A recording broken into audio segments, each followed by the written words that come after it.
Angular quantity. अगर आप students देखें चैप्टर 3 को चैप्टर 5 से कंपेयर करते हुए, तो जहाँ चैप्टर 3 में हमने लीनियर वेलोसिटी पढ़ा था, वहाँ हमने यहाँ चैप्टर 5 में पढ़ा एंगुलर वेलोसिटी। जहाँ चैप्टर 3 में हम डिस्प्लेसमेंट की बात करते हैं, यहाँ हम बात करते हैं एंगुलर डिस्प्लेसमेंट की। जहाँ हम चैप्टर 3 में लीन एक्सेलरेशन की बात करते हैं, यहाँ हम बात करेंगे एंगुलर एक्सेलरेशन की। लेकिन स्टूडेंट मैं आपको बताता चलूँ, लीनियर के लिए हम टेंजेंशियल का वर्ड भी ऐड कर सकते हैं। आप बोलेंगे सर टेंजेंशियल का वर्ड ही क्यों ऐड कर सकते हैं, लॉन्ग टेंजेंट वो भी तो लीनियर होता है। उसके लिए हम कुछ फिगर को देखते हैं और कुछ रिलेशंस को ड्राइव करते हैं। स्टूडेंट अगर आपको याद हो तो मैंने आपको एंगुलर डिस्प्लेसमेंट में ये बताया था कि जब एक बॉडी सर्कल में मूव करती है तो उसका टेंजेंशियल डिस्प्लेसमेंट होता है R theta. Theta stands for the angular displacement. Student अगर आप इस फिगर को देखें जो आपके सामने अपीयर हो रही है, तो यहाँ पर बेसिकली जो एक्स है वो बाहर की तरफ है। तो ये कोई लाजमी नहीं है कि एक्स हमेशा हॉरिजॉन्टल ही हो। एक्स वाई और जेड जो हैं वो उनका आपस में हमेशा परपेंडिकुलर होना लाजमी है, ये कंडीशन मस्ट है। अगर आप देखें तो यहाँ पर हमारी बुक ने जो एक्स है उसको रेफरेंस पॉइंट लिया हुआ है। जब बॉडी P1 पे आती है तो उसका एंगल थीटा है। जब बॉडी P1 से वहाँ से P2 पे जाएगी तो उसका एंगल थीटा 2 होगा। तो अगर आप देखें तो P1 और P2 के दरमियान जो डिस्टेंस है, आर्क लेंथ है, वो डेल्टा एस है। मतलब x से लेकर P1 S1 और x से लेकर P2 S2, और दोनों के दरमियान की जो आर्क लेंथ का डिफरेंस है वो डेल्टा एस है। यहाँ पर बताने का पर्पज़ ये है कि जब एक बॉडी सर्कल में मूव कर रही है और लगातार मूव करती जा रही है, अपनी पोजीशन चेंज करेगी, तो यहाँ पर आएगा change in distance, okay, arc length, tangential distance. Radius तो चेंज नहीं होगा ना, क्योंकि सर्कल में रेडियस तो कांस्टेंट रहेगा, आप जहाँ मर्जी चले जाएं, ठीक है, सेंटर से आपका डिस्टेंस वही रहेगा। लेकिन स्टूडेंट जिस तरह आर्क लेंथ बढ़ेगी वैसे वैसे एंगुलर डिस्प्लेसमेंट भी ज़्यादा होगा। अगर आपको याद हो तो angular displacement is the angle subtended by the angle subtended at the centre of circle by the arc. मतलब जो आर्क एंगल बनाती है सर्कल के सेंटर पे, वो एंगुलर डिस्प्लेसमेंट है। तो जिस तरह डेल्टा एस चेंज होगा, डेल्टा थीटा भी चेंज होगा।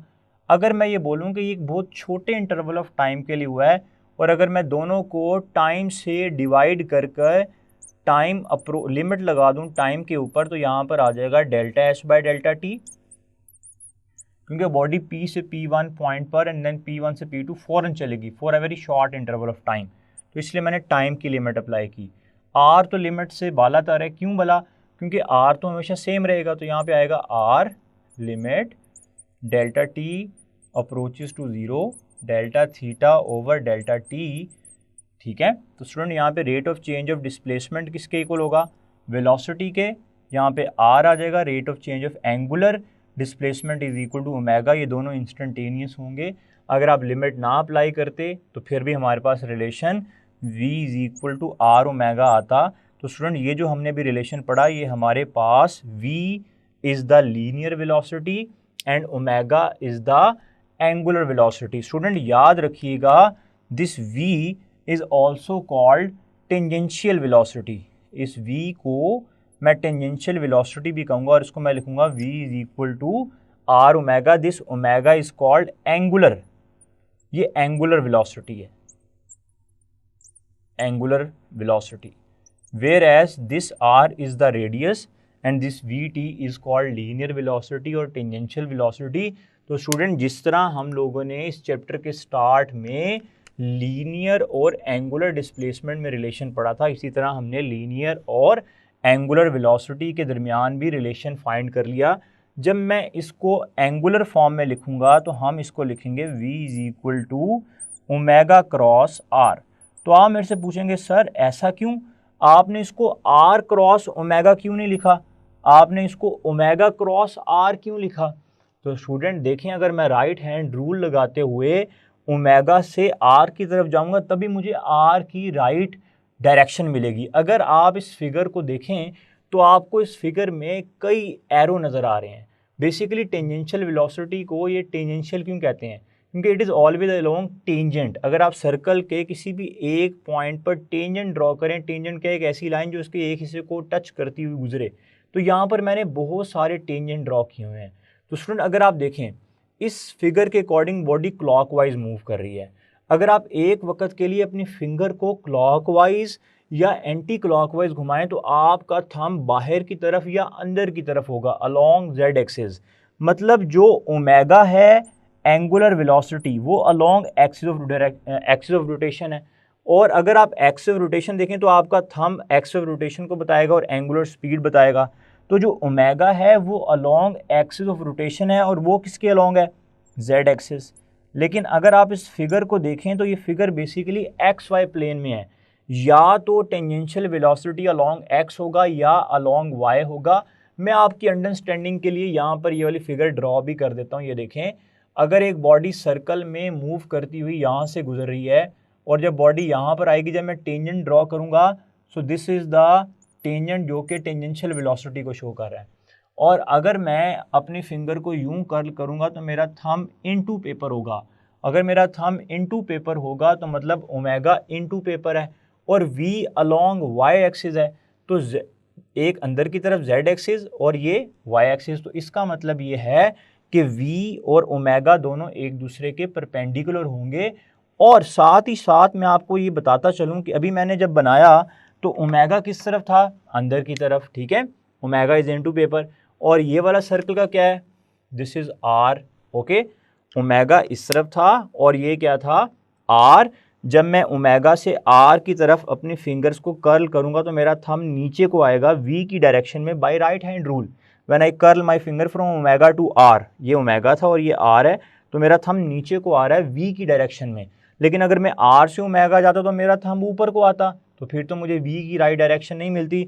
तो इसलिए राइट डायरेक्शन फाइंड करने के लिए वी की अलोंग टेंजेंट के टेंजेंट ऊपर को है या नीचे को, हम हमेशा ओमेगा क्रॉस आर करेंगे। और स्टूडेंट याद रखिएगा, लीनियर वेलोसिटी हमेशा एंगुलर वेलोसिटीज़ के परपेंडिकुलर होती हैं। इसी तरह जो लीनियर वेलोसिटी है, linear velocity is perpendicular to angular velocity, linear velocity is also perpendicular to R, क्योंकि ये अलोंग टेंजेंट है तो ये आर के हमेशा परपेंडिकुलर होगा। अगर आर ये है तो यहाँ पे टेंजेंशियल वेलोसिटी ये आती, यहाँ पर भी एंगल 90 डिग्री होता, ठीक है।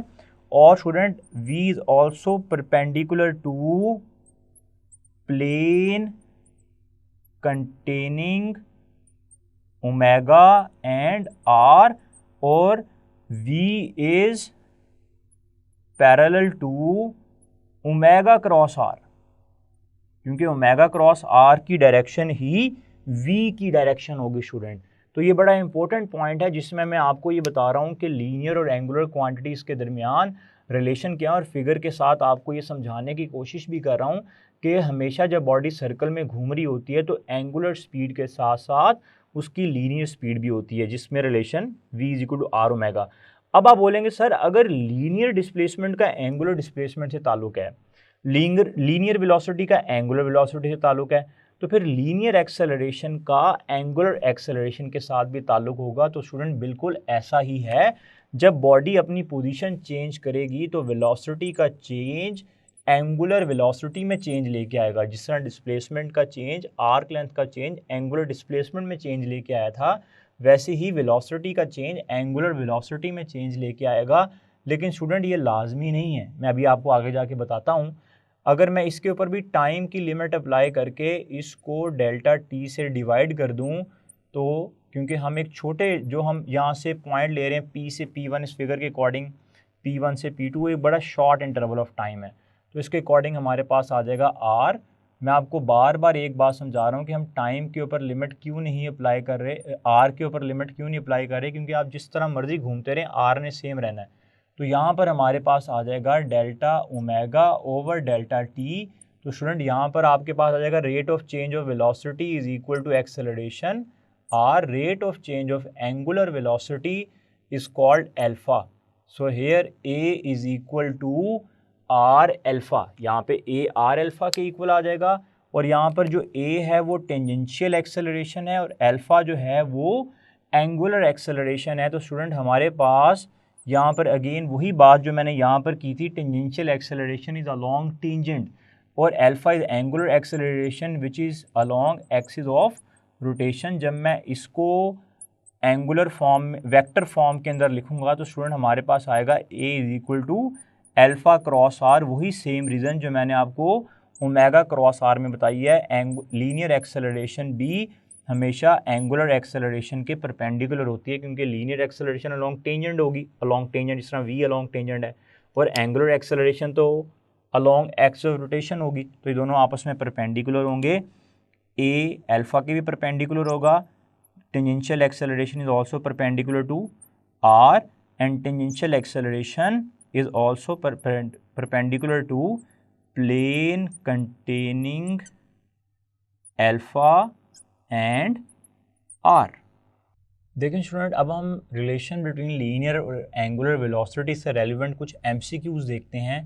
आपके सामने एक एमसीक्यू आ रहा है जिसमें लिखा हुआ है what is the tangential velocity of a body move in a circle of diameter 6 metre with angular speed of 50 revolution per minute. आपको डायमीटर गिवन है और एंगुलर स्पीड गिवन है, आपने टेंजेंशियल वेलोसिटी निकालना है। तो आपको फॉर्मूला याद है, v is equal to R omega, और आपने v फाइंड करना है। r तो आपको गिवन ही नहीं है, आपको तो डायमीटर गिवन है, और आपको ये बात पता है कि डायमीटर जो रेडियस है वो डायमीटर का हाफ है, d/2, ओके, और यहाँ पे ओमेगा आ जाएगा। अब स्टूडेंट अगर आप देखें तो आपको डायमीटर कितना गिवन है, 6/2, और ओमेगा आपको रेवोल्यूशन पर मिनट में गिवन है, लेकिन एंगुलर स्पीड का सिस्टम इंटरनेशनल यूनिट तो रेडियन पर सेकंड है। तो आप 50 रेवोल्यूशन पर मिनट को एक रेवोल्यूशन में 2 पाई रेडियन और 1 मिनट में 60 सेकंड, ये बेसिकली आपने उसको रेडियन पर सेकंड में कन्वर्ट कर ली, ये रेवोल्यूशन पर मिनट में था। तो यहाँ से अगर आप आंसर निकालेंगे स्टूडेंट, तो हमारे पास यहाँ पर आ जाएगा ये वाला 2 इस 2 से कैंसिल हो जाएगा, ये 0 0 से कैंसिल हो जाएगा, ये 6 6 से कैंसिल हो जाएगा, और यहाँ पर हमारे पास आ जाएगा 5 पाई। इसके अकॉर्डिंग अगर आप देखें स्टूडेंट, तो हमारे पास जो पाई की वैल्यू है वो है 3.14। तो इसके करीब करीब अगर आंसर देखें तो हमारा आंसर अप्रॉक्सीमेटली 16 मीटर पर सेकेंड के करीब करीब होगा।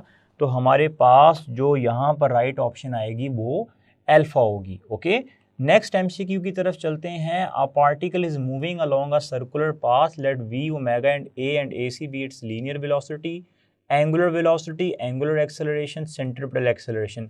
अभी हमने सेंट्रीपिटल एक्सेलरेशन पढ़ा नहीं है, लेकिन आपको बताता चलूँ कि इसकी direction toward centre of circle होती है। What is a wrong statement from the following? Omega is perpendicular to linear velocity. Student ये तो हमें अच्छी तरह पता है कि जितनी भी एंगुलर वेलोसिटीज़ हैं वो परपेंडिकुलर होती हैं लीनियर वेलोसिटीज़ के, अगर आपको याद हो। इसी तरह स्टूडेंट जो बीटा ऑप्शन है, angular velocity is perpendicular to linear acceleration, तो ये टेंजेंशियल है, ये भी आपको पता है। आपको ये बात अच्छी तरह पता है कि जो एंगुलर है वो लीनियर के हमेशा परपेंडिकुलर है। अगर आप चार्ली ऑप्शन को देखें तो उसमें हमारे पास है omega is perpendicular to, sorry जो बीटा ऑप्शन है उसमें यहाँ पर ए नहीं है बल्कि अल्फा है। ओमेगा भी एंगुलर है, अल्फा भी एंगुलर है, तो ये दोनों तो परपेंडिकुलर नहीं होंगी। ओमेगा भी अलोंग एक्सिस ऑफ रोटेशन है और अल्फा भी अलोंग एक्सिस ऑफ रोटेशन है, तो बीटा में गलत है। अगर यहाँ पे ये बेसिकली एंगुलर एक्सेलरेशन है और दोनों एंगुलर तो एक दूसरे के पैरेलल होंगी, तो यहाँ पर जो बीटा ऑप्शन है वो इनमें से करेक्ट नहीं है। यहाँ पर होना चाहिए था omega is parallel to alpha beta के अंदर, ठीक है। अगर आप इसी तरह चार्ली देखें तो चार्ली ठीक है, ओमेगा सेंट्रीपिटल एक्सेलरेशन के परपेंडिकुलर होता है। और अगर आप डेल्टा ऑप्शन देखें तो उसमें है v perpendicular to centripetal acceleration, v along tangent है, और सेंट्रीपिटल एक्सेलरेशन अलोंग सेंटर है। सेंट्रीपिटल एक्सेलरेशन अलोंग सेंटर होगी और v अलोंग टेंजेंट होगा, ठीक है। तो यहाँ पर भी ये दोनों भी परपेंडिकुलर होंगे, तो जो बीटा है वो इसमें से रॉन्ग स्टेटमेंट है। नेक्स्ट एमसीक्यू को देखते हैं। एक फिगर बेस्ड क्वेश्चन है। A particle p is moving in a circle of radius a with a uniform speed v, c is the center of circle and ap is the diameter. The angular velocity of p about a and c is। अगर मैं यहाँ से omega को लैदा करूँ तो v is equal to R omega, और omega किसके equal होगा? ओमेगा हमारे पास इज इक्वल टू होगा v ओवर आर के। तो इस रिस्पेक्ट से अगर आप देखें angular speed about a and c, angular speed about a, तो अगर आप देखें तो ए पी से कितना दूर है, ठीक है, आपने A P is the diameter, तो यहाँ पर आ जाएगा v ओवर आर, और r की जगह आपके पास आएगा 2r, क्योंकि P से A तक का डिस्टेंस बेसिकली आपके पास क्या है 2R, या आप इसको 2A बोल लें क्योंकि रेडियस को उसने A से शो किया हुआ है। अगर मैं ओमेगा B की वैल्यू फाइंड करूं, जो हमारे पास दूसरा पॉइंट है that is C, omega C की बात करूं, पहले मैंने ओमेगा AP की बात की यहाँ पर। अगर मैं ओमेगा CP को देखूं तो यहाँ पर हमारे पास आ जाएगा, अगर मैं रेशियो निकालूं अगेन V/R, क्योंकि ओमेगा V/R है तो यहाँ पर V/R आएगा, क्योंकि C से P का डिस्टेंस R है जिसको रेडियस को हमने A से शो किया हुआ है। तो V से कैंसिल हो जाएगा, A से कैंसिल हो जाएगा, तो यहाँ पर हमारे पास आंसर जो आएगा वो आएगा 1/2। तो यहाँ पर जो हमारे पास राइट आंसर होगा वो होगा चार्ली 1:2।